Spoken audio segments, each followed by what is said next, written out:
Hello everyone, my name is Mark, I am your driver, and today we are doing a little bit of a road trip review of this 2018 Buick Encore all-wheel drive.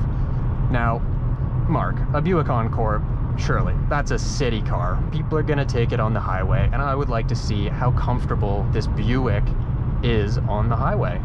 And it is actually really comfortable. It's a little bit stiffly sprung, but then again, it is very tall and very narrow, and I would rather it be stiffly sprung than on its side, so I'll live with it.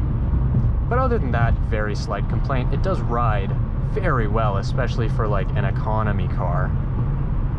It's very insulated, very quiet, even though it is an extraordinarily windy day. Okay, we're just gonna sit in the left lane. Yeah, we are. So it's going to be a little bit louder in here than it would be otherwise, and you might see me making more steering adjustments than I would otherwise because, again, it's a tall vehicle that's very narrow, and it does love to get pushed around in its lane by strong winds. And of course, we're not really doing this to stress our fuel economy or hypermile or anything. We're just driving this car fairly normally as if we have places to be, which we do. So I will keep you posted on that fuel economy, and I'll see you in a bit. I do have to say that one of the biggest drawbacks of this vehicle on the highway is its blind spots.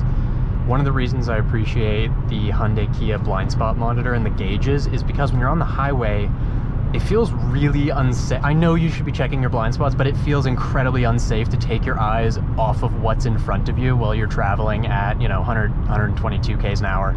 So I don't know if you can see that blind spot, but oh my God, you could, we'll use this guy as an example here. That is a 18-wheeler truck, okay?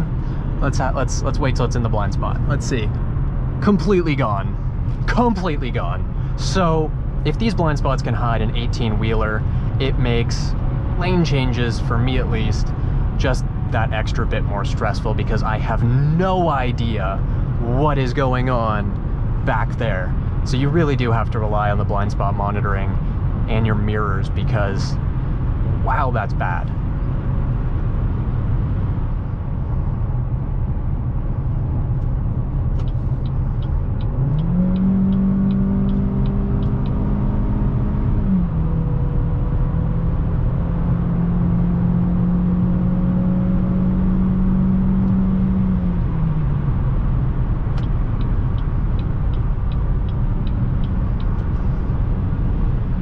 Passing power is okay, but I don't know if you could see there that at the top of what I think is third, there's nothing there.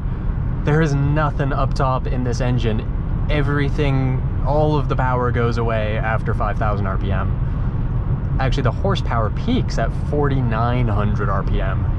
And after that, I would imagine it's either kind of, well, the horsepower would be flat after that, or it would taper off substantially, because it really only seems to be meaty up until 4.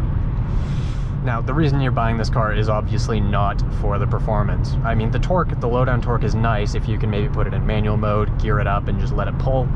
That would be my ideal driving condition for this, not flat out and letting the automatic do what it wants to, because it'll let it wind out, and there's no power when it does.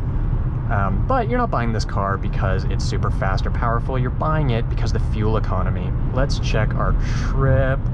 9.5 liters per 100 kilometers. And I'm doing an average about 70, 80 miles an hour. So really above 60 miles an hour, 100 kilometers an hour, this thing's fuel economy tanks pretty bad.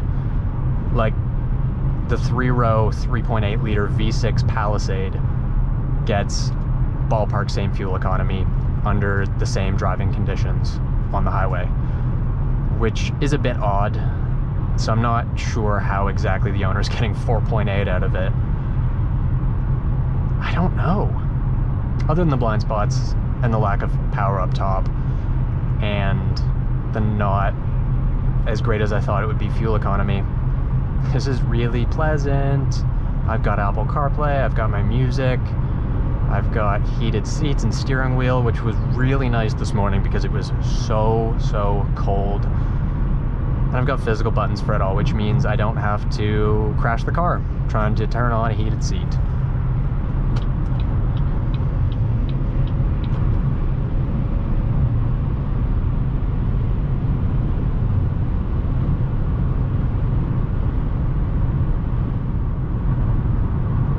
It's fairly stable through corners, although if there are sharper impacts, it does tend to kind of feel like it's skipping along the road surface a little bit. So just bear that in mind if you're planning on taking corners quickly in your Buick Encore. Just make sure that there's no, you know, sharp expansion joints or anything, because you'll find that the car kind of feels like it's skipping along. And that's not something that's particularly confidence-inspiring, I think's the phrase. But yeah, other than that, it handles reasonably flat and composed for being so tall and narrow.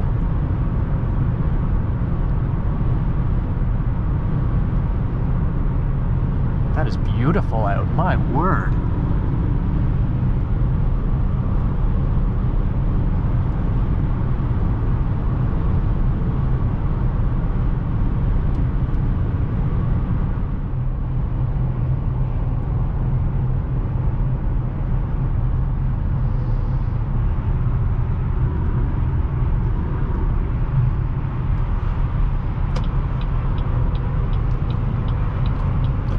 See what the Ram did there? Look how close he is now.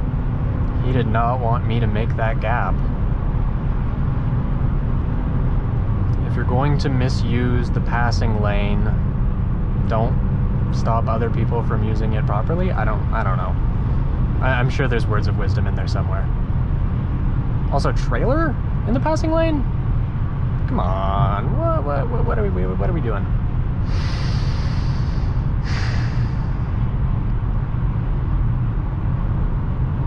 And we're all going to drive at the same speed.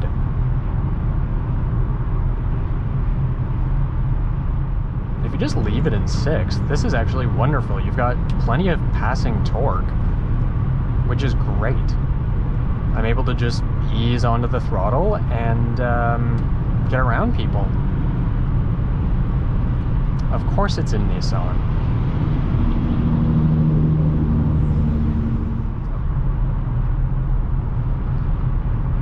It's actually a surprisingly diesel-y powertrain. It's not clattery or anything like a diesel. It's actually really quiet and pleasant. It's not rattly or anything at low speeds and idle sitting in traffic. Like when you're just sitting, you're not getting a massage or anything. You're not, you know, shaking your water bottles all around. It's actually really quite pleasant. This is actually probably the ideal low horsepower. What was that?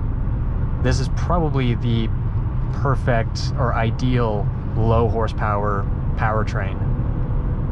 6-speed automatic transmission, less complication, less gear hunting, and just all the torques low down. Most people, most non-enthusiast people aren't really wringing their engines out to redline, so having the power available where people are likely to actually use it the most, I don't think is a bad thing.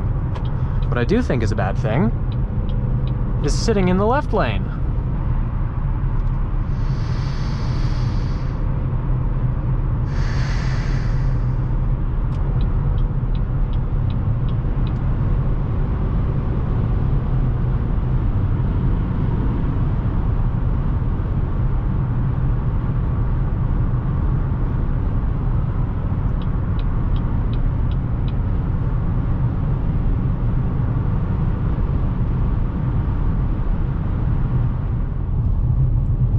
Now that we're off the highway, we can explore some of my favoriteest bends.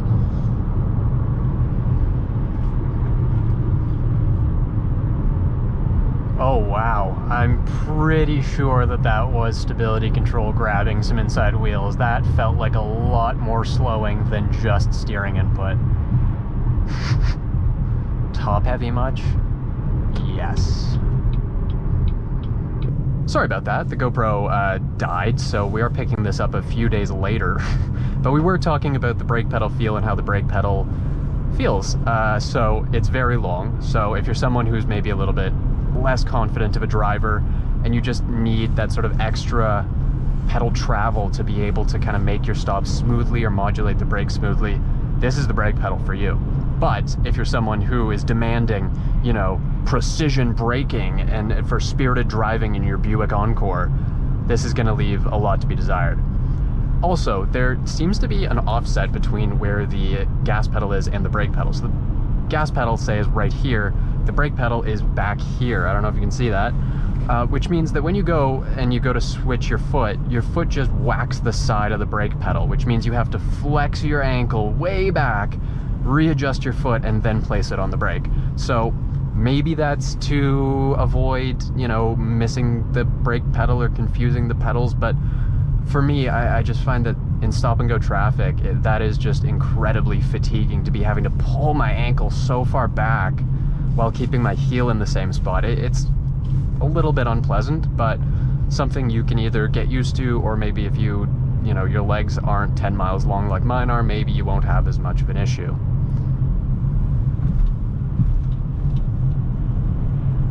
It turns in very eagerly for something so tall. And I think that's probably where we're going to close it out. This is, like I said in the intro, it's a city car, which means it gets its best fuel economy. Not in bumper-to-bumper traffic, obviously, but if you can kind of let it cruise around, you know, 40 to 80 kilometers an hour, that is where the fuel economy is the happiest.